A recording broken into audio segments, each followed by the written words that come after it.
you're watching this video, chances are you are already in my Pinterest Pals group on Facebook.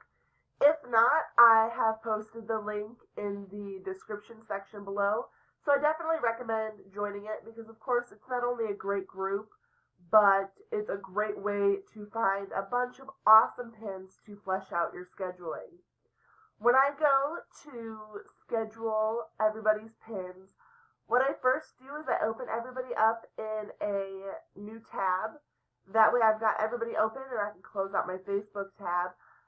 And I also make sure I like everybody's pin. I've actually already done this for the day.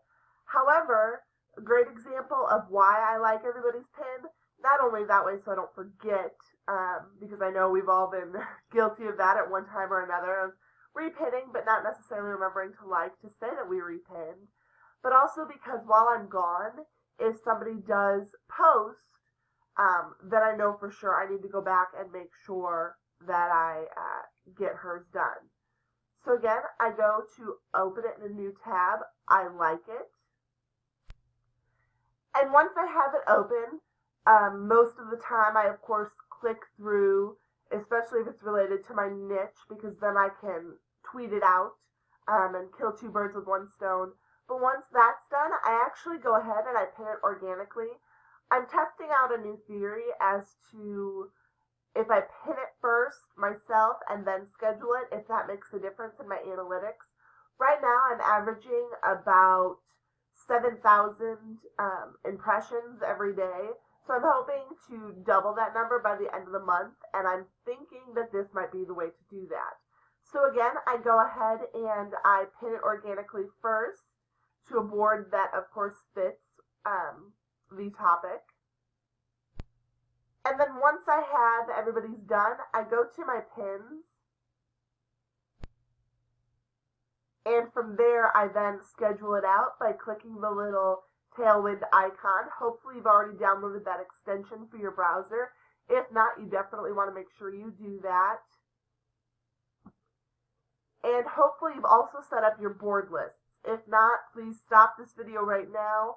Check out my other video on how to develop those board lists and get that done because it saves so much time. So of course, I know that I'm going to want to pin this to all of my different parenting boards. Since I just so recently pinned it to Articles for Mamas, it's not coming up that that's already there. So I want to make sure I remove that. That way I'm not doubling up. Again, as I've talked about in other videos, another must-do thing is to use the interval option. That way I'm not doubling up, pinning the same pin 15 times in a row. That way I also don't have to worry about shuffling my queue every single time I schedule out my pins. So usually about a day is fine. If you are wanting to make that longer, shorter, again, you can easily adjust here or even just typing in how long you want. Tailwind is again great because they will optimize what time it goes out. So it may not always be the exact 24 hours exactly, because they want to make sure you're hitting that optimal time. So as you can see here, I can schedule or preview my schedule and see that it's about 24 hours.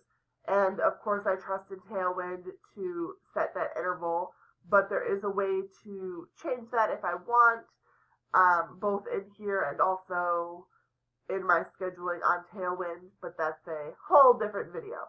So I just click set interval, schedule now, and again, now I've got this pin ready to go out on 10 different boards. Hopefully that helps you guys. Again, if you're not a part of Pinterest Pals yet, please feel free to request to join.